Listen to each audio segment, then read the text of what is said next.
Hello बच्चों, कैसे हैं आप सब अच्छे होंगे। आज ये हमारा लेक्चर 3 है इलेक्ट्रिक पोटेंशियल का। इसमें बहुत ही इम्पोर्टेंट है।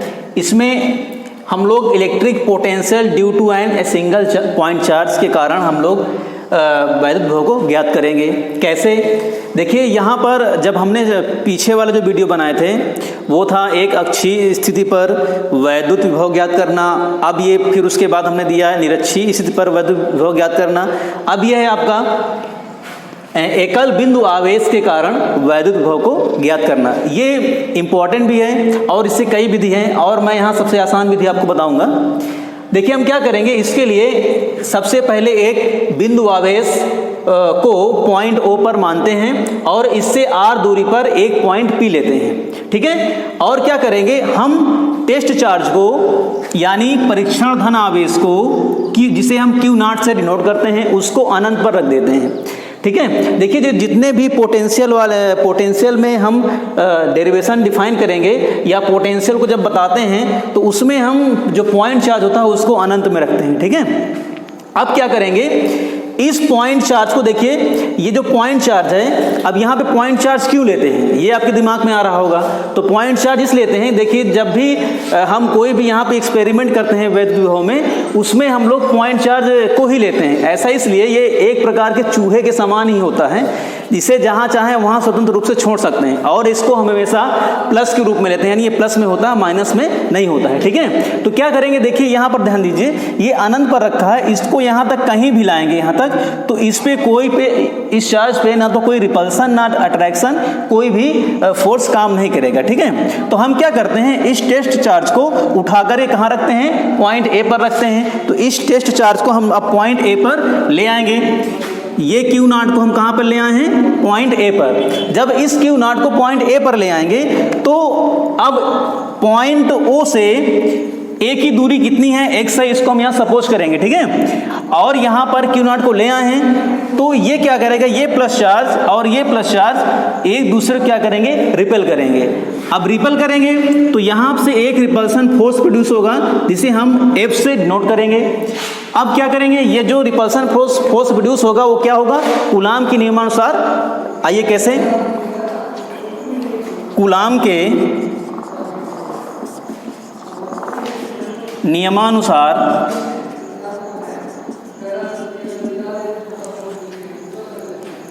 Force between O and A, this is F equal to 1/4πε0 Q into Q0 by दूरी का स्क्वायर होता है। दूरी कितनी है, पॉइंट O पर जो प्लस चार्ज रखा हुआ है Q और यहाँ पर A पर जो Q0 रखा गया है, इनके बीच की दूरी कितनी है, x है। तो ये क्या हो जाएगा, x स्क्वायर हो जाएगा। इसको हम इक्वेशन नंबर A एज्यूम कर लेंगे, मान लेंगे। अब देखिए, अब हम इस टेस्ट चार्ज को कहाँ तक लाएंगे इसको हम P तक। कहाँ तक लाएंगे, P तक, क्योंकि हमको इस पॉइंट O से P पर ही हमको वैद्युत विभव ज्ञात करना है। तो क्या करेंगे, सबसे पहले इस टेस्ट चार्ज को हम उठा करके पॉइंट B तक लाएंगे और ये जो टेस्ट चार्ज को उठाएंगे तो ये काम हम बहुत धीरे धीरे करेंगे, इकट्ठा तेजी से नहीं करेंगे कि ऐसे उठाए और B पर रख दिए, क्योंकि हमें ये जो कार्य करना है ये अंडर द कंजर्वेटिव फोर्स करना है, ठीक है। अगर हम इसको तुरंत रख देंगे यहाँ पर उठा के तो काइनेटिक एनर्जी बहुत ज़्यादा बढ़ जाएगी, ठीक है। अब क्या करेंगे, इसको उठाएंगे यहाँ पे लाएंगे तो यहाँ पर छोटा सा क्या होगा, डिस्प्लेसमेंट होगा, dx। क्या रखेंगे, dx, क्योंकि ये दूरी पूरी कितनी x है तो छोटा डिस्प्लेसमेंट क्या होगा, dx होगा। अब हम क्या करेंगे, A से B तक के लिए वर्क डन फाइंड कर लेंगे। क्या करेंगे, वर्क डन फाइंड कर लेंगे, फिर टोटल उसका इंटीग्रेशन कर देंगे। तो इंटीग्रेशन करने से हमें ये पूरा वर्क A से कह सकते हैं या अनंत से कह सकते हैं, अनंत से लेकर के P तक का निकल आएगा। कैसा ये देखते हैं, देखिए जब छोटा सा डिस्प्लेसमेंट होगा तो उसके लिए क्या होगा, छोटा सा वर्क भी होगा। तो क्या होगा, जो ये वर्क होगा वह वैद्युत क्षेत्र के विरुद्ध पूरा कार्य प्रोड्यूस होगा, जनरेट होगा, ठीक है। तो क्या करेंगे, हम लोग इस परीक्षण आवेश Q0 को A से B तक अति सूक्ष्म दूरी dx डिस्प्लेसमेंट करने में वैद्युत क्षेत्र के विरुद्ध किया गया कार्य, वो क्या होगा, dw is equal to force into displacement. कार्य बराबर क्या होता है, फोर्स इनटू डिस्प्लेसमेंट होता है। अब हमको ये पता है कि जो वर्क होता है वह कौन सी राशि है, अदिश राशि है। तो अदिश राशि किस में जाता है, डॉट प्रोडक्ट में जाता है। तो क्या करेंगे, इस डॉट प्रोडक्ट को तोड़ेंगे। तो D W is equal to F D X cos theta. Clear हुआ। अब देखिए थीटा कहां तक प्रोड्यूस होगा, थीटा देखिए यहां पर जो फोर्स है इस डायरेक्शन में काम कर रहा है और डिस्प्लेसमेंट इस डायरेक्शन में, दोनों के बीच में जो एंगल बनेगा वो एंगल थीटा यदि हमें जूम कर लें तो वो कितना होगा, 180 डिग्री होगा। ठीक है, तो क्या होगा, थीटा की वैल्यू हम यहां रख दीजिए, theta equal to D W is equal to F D X cos 180 degree. Clear हुआ। अब आप लोग को मालूम है कि कॉस, सिंस कॉस 180 डिग्री का मान कितना होता है, -1 होता है। यहां तक आ रहा है कि नहीं आ रहा, D W is equal to minus F D X, इसको आप इक्वेशन नंबर 2 एज्यूम कर लीजिए। अब आइए आगे देखते हैं, थोड़ा सा अपडेट करिए। अब हम क्या करेंगे, इसका इक्वेशन नंबर 2 का इंटीग्रेशन लेंगे। ठीक है, taking integration on both side of equation 2 we have, हमें क्या प्राप्त होगा ये देखते हैं। जब इसका इंटीग्रेशन लेंगे, integration of D W is equal to minus को बाहर ले लेंगे, integration of F D X. अब इसकी लिमिट लगानी पड़ेगी बच्चों, यहाँ पे लोअर लिमिट लगती है, यहाँ पे अपर लिमिट लगती है, यहाँ पे लोअर लगी, यहाँ पे अपर लगेगी। देखिए पहले जो था, इस टेस्ट चार्ज को, इस चूहे को हम उठा करके यहाँ तक कहीं भी ला रहे हैं तो वर्ग क्या है, 0 है। जब हम इसको यहाँ पे ले आएंगे, कहाँ पर, ए पर, तभी यहाँ से कुछ हमको इस वैद्युत क्षेत्र के विरुद्ध कुछ ना कुछ कार्य प्रोड्यूस होगा। यानी प्रारंभ में जो वर्ग था क्या था, 0 था, और अंतिम में वर्ग क्या है, W है। अब क्या करेंगे, जब एफ डी एक्स की बात करेंगे तो उसमें क्या होगा, यहाँ पे फोर्स है, ये फोर्स क्या है, कूलम्बिक फोर्स है, जो इक्वेशन नंबर 1 से इसके वैल्यू वहाँ पे रख देंगे। अब इसकी लिमिट क्या होगी, देखिए जो टेस्ट चार्ज रखा गया था वो कहाँ पे रखा गया है, क्यू नॉट को हम लोग कहाँ से कहाँ ला रहे हैं, इनफाइनाइट से कहाँ तक ला रहे हैं, बिंदु P तक। ठीक है, कहाँ तक ला रहे हैं, बिंदु P तक ला रहे हैं। तो यानी ये प्रारंभिक पोजीशन हुई, यानी इनिशियल पोजीशन हुई, और ये क्या हुआ, फाइनल पोजीशन हुई। यानी ये इसका क्या हुआ, लोअर लिमिट क्या है, लोअर लिमिट होगा इनफाइनाइट, और अपर लिमिट क्या होगा, R होगा। R क्यों होगा, क्योंकि दूरी क्या है, P प्लस क्यू से दूरी कितनी है, R है, यहाँ R तक हमको इसको लाना है। अब क्या करेंगे, इक्वेशन नंबर 1 से F का मान इक्वेशन नंबर 3 में पुट अप कर देंगे। इसको इक्वेशन नंबर 3 सपोज कर लेंगे। On putting the value of F from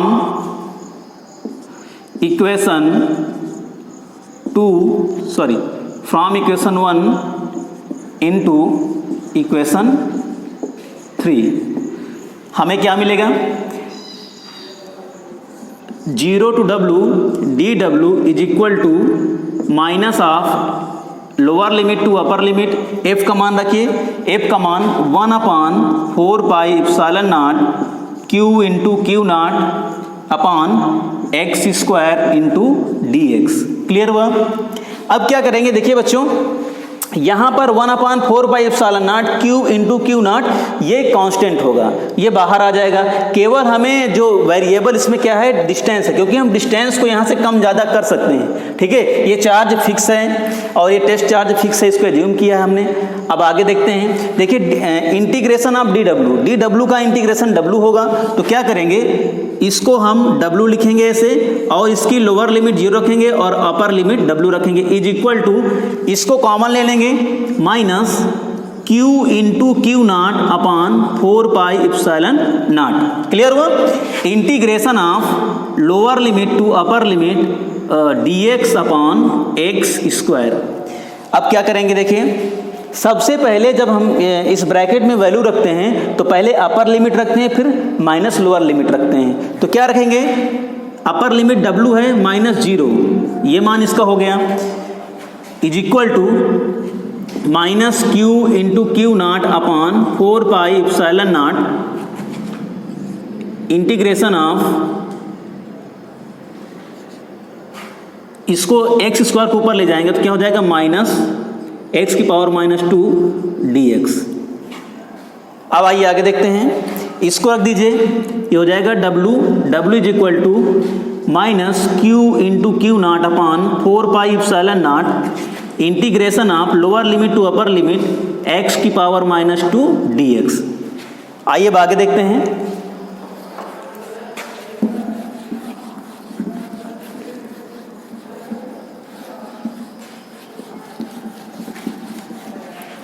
आप वीडियो को पॉज करके लिख सकते हैं। अब देखिए यहां से फिर एक सूत्र जनरेट होगा, क्योंकि सूत्र क्या है, फार्मूला होता है इंटीग्रेशन ऑफ x की पावर a dx। ये सूत्र होता है, जब इसको तोड़ते हैं तो x की पावर a + 1 होता है अपॉन a + 1 होता है। क्लियर हुआ? वैसे यहां पर होगा, देखते हैं, w is equal to minus Q into Q naught upon 4 pi epsilon naught, और x की पावर -2 है तो क्या बनेगा वो, x power -2 + 1 upon -2 + 1 lower limit infinite upper limit r। Clear हुआ? w is equal to minus Q into Q naught upon 4 pi epsilon naught, -2 से +1 जाएगा, x की पावर -1 आएगा और यहाँ पे -1 आएगा, lower limit to upper limit. Clear हुआ? w इज इक्वल टू, देखिए माइनस है तो माइनस बाहर आएगा, ये माइनस माइनस क्या हो जाएंगे, प्लस हो जाएंगे, q into Q naught upon 4 pi epsilon naught, यहाँ पे केवल बचेगा आपका x की power -1 lower limit to upper limit. फिर इसको सॉल्व करेंगे, w is equal to Q into Q naught 4 pi epsilon naught, इसको हम लिख सकते हैं 1/x lower limit to upper limit. ऐसा क्यों? क्योंकि यहाँ पे समझिए, जब x की पावर -1 हो तो इसको 1/x लिख सकते हैं। ठीक है, तो अब इसको क्या करेंगे, सबसे पहले अपर लिमिट रखेंगे, फिर लोअर लिमिट रखेंगे। जब अपर लिमिट रखेंगे कैसे, w इज इक्वल टू, यहाँ तक आ रहा है, w is equal to Q naught upon 4 pi epsilon naught 1/r, x का मान रखा क्या, पहले r माइनस 1/इनफाइनाइट। क्लियर हुआ? अब आगे देखते हैं, इसी के आगे w is equal to 1/4 pi epsilon naught, ये हो जाएगा 1/r। अब 1/इनफाइनाइट का मान क्या होता है, शून्य होता है। क्या होता है, शून्य। सिंस 1/इनफाइनाइट का मान कितना होता है, शून्य होता है। यहाँ पे चार्ज रखने के लिए हम लोग भूल गए हैं, q into Q naught. Clear हुआ? अब क्या हो जाएगा, therefore w is equal to 1/4 pi epsilon naught q into Q naught by r। इस अब क्या करिए, इस क्यू नॉट को इधर ले आइए। ठीक है, तो w अपान में हो जाएगा, ये Q naught is equal to 1/4 pi epsilon naught multiplied by Q by R. इसको इक्वेशन नंबर 4 एज्यूम कर लीजिए। अब देखिए वैद्युत विभव की जब हम परिभाषा पढ़ रहे थे, ठीक है, तो क्या किसी पर्टिकुलर पॉइंट पे वैद्युत विभव कैसे डिफाइन कर रहे थे, किसी पर्टिकुलर पॉइंट पे वैद्युत विभव डिफाइन कैसे कर रहे थे, हम कह रहे थे अनंत पर कोई चार्ज रखा हुआ हो तो उसको किसी बिंदु तक लाने में किया गया कार्य और उस परीक्षण आवेश का अनुपात वैद्युत विभव उस पर्टिकुलर पॉइंट पे कहलाता है। ये पीछे लिखा हुआ है आपके, देखिए आगे, since electric potential V is equal to W upon Q naught at a particular point, किसी पॉइंट पर, तो इसको हम समीकरण नंबर क्या मान लेंगे, इक्वेशन नंबर 5। अब क्या करेंगे, W अपॉन क्यू नॉट के प्लेस पे हम क्या रख सकते हैं, V रख सकते हैं। इक्वेशन नंबर 4 और 5 को इक्वेट करेंगे, on equating equation 4 and 5 we get, हमको क्या प्राप्त होगा, आगे देखते हैं।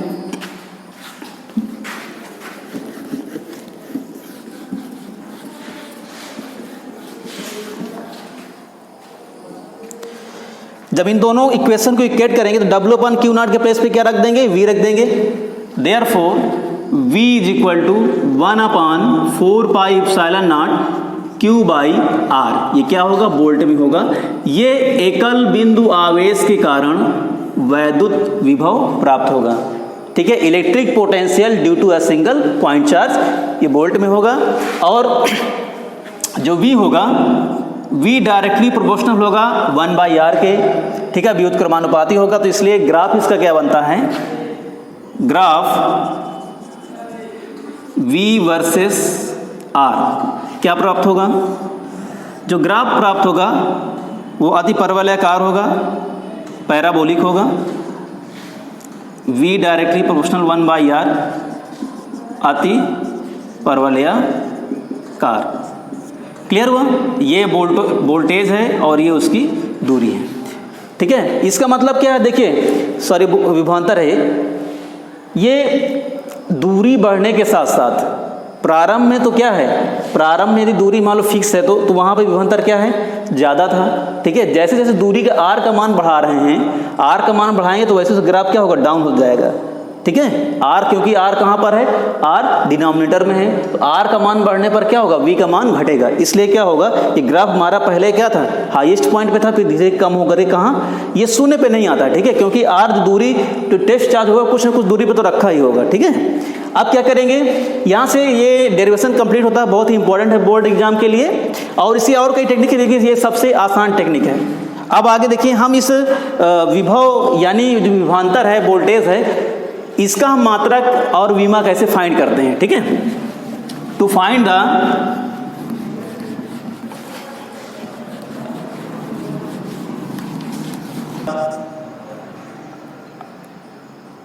Unit and dimensional formula of electric potential. देखिए, V इक्वल टू हम जानते हैं W/Q0 होता है। तो W का मात्रक क्या होता है? यूनिट जूल होता है, इसे जूल लिखेंगे। और आवेश का मात्रक क्या होता है? कूलाम। क्लियर हुआ? तो एक मात्रक तो क्या हो गया? जूल प्रति कूलाम हो गया। और इसी को हम लोग SI में क्या लिखते हैं? वोल्ट लिखते हैं। क्या लिखते हैं? वोल्ट। अब इसके डायमेंशन फार्मूला की बात करते हैं, विमी सूत्र की बात करते हैं। विमी सूत्र V equal to W/Q0। W equal to क्या होता है? वर्क। क्या होता है? वर्क इक्वल टू होता है फोर्स इनटू डिस्प्लेसमेंट अपॉन, ये क्या है? चार्ज है। ये क्या चार्ज? Q0 रखिए। फोर्स की विमा क्या होती है? फोर्स को हम लिखते हैं मास इनटू एक्सीलरेशन, और ये डिस्प्लेसमेंट है अपॉन, और चार्ज क्या है? चार्ज होता है Q equal to I into T। M को M से, एक्सीलरेशन को L T-1 से, और डिस्प्लेसमेंट को LT-2 से रखेंगे उसको, डिस्प्लेसमेंट को L से, अपॉन धारा को या करंट को A से, टाइम को T से। क्लियर हुआ? अब आगे देखिए, ML/T-2 अपॉन AT। क्लियर हुआ? अब क्या करेंगे? इसको ऊपर ले जाइए, आएगा ML² T-2 AT। ये होगा माइनस में हो जाएगा, माइनस T-1। ये इसकी विमा होगी। ये बहुविकल्पीय प्रश्नों में आता है, जो कि इंपॉर्टेंट है। क्लियर हुआ? थैंक्स।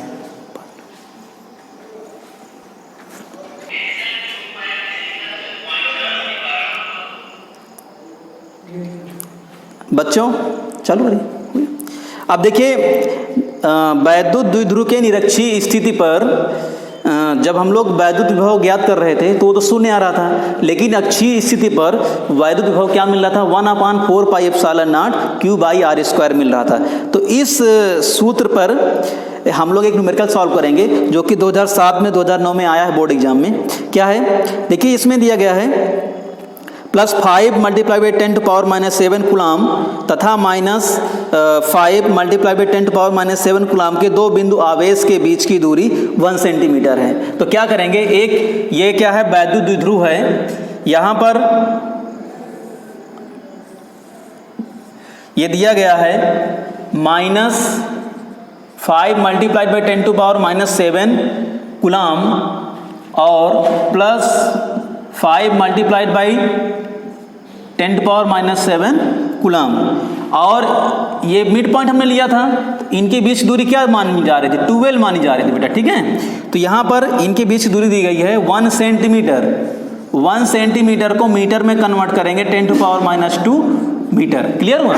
अब क्या करेंगे, फिर कह रहा है द्विध्रुव की अक्ष पर केंद्र से, यहाँ से सेंटर ओ है, इससे 50 सेंटीमीटर की डिस्टेंस पर, 50 सेंटीमीटर के डिस्टेंस पर स्थित वैद्युत विभव की गणना करें। यहाँ पे हम क्या मान लेंगे, पॉइंट P जूम कर लेंगे और यहाँ पर विभव निकालेंगे। ये आपका न्यूमेरिकल है। आइए केस सॉल्व करते हैं। देखिए डाटा दिया गया है, अब इसको गिवन दैट है, इसको लिख ले रहे हैं, गिवन दैट। देखिए ये एक वैद्युत द्विध्रुव है। वैद्युत द्विध्रुव में हम बताते थे हमेशा कि जो चार्ज होते हैं वो चार्ज परिमाण में बराबर होते हैं बट अपोजिट इन साइन। ये 5 multiplied by 10 to power minus 7 है, 5 multiplied by 10 to power minus 7 है, परिमाण में बराबर हो गया, लेकिन ये प्लस चार्ज में है और ये क्या है, माइनस चार्ज में। और इनके बीच की दूरी, अल्प दूरी जो होती है वो 12 होती है, और वह 12 किसके बराबर होगा, 1 सेंटीमीटर बराबर 10 टू पावर माइनस 2 मीटर के। देखिए सॉल्व करते समय जितनी भी यूनिट होती है उनको हम एसआई में कन्वर्ट कर लेते हैं, एक ही यूनिट में। तो क्या करेंगे, जो क्यू दिया गया है वो दिया गया है 5 multiplied by 10 to power minus 7 coulomb, और 12 का मान दिया गया है 10 टू पावर माइनस 2 मीटर। देखिए कभी भी आप लोग इसको 2 से मल्टीप्लाई ना करिएगा, नहीं गलत हो जाएगा। आई बस ऑन, ये 12 पूरे 12 इक्वल टू 1 सेंटीमीटर दिया गया है। अब आगे क्या दिया गया है,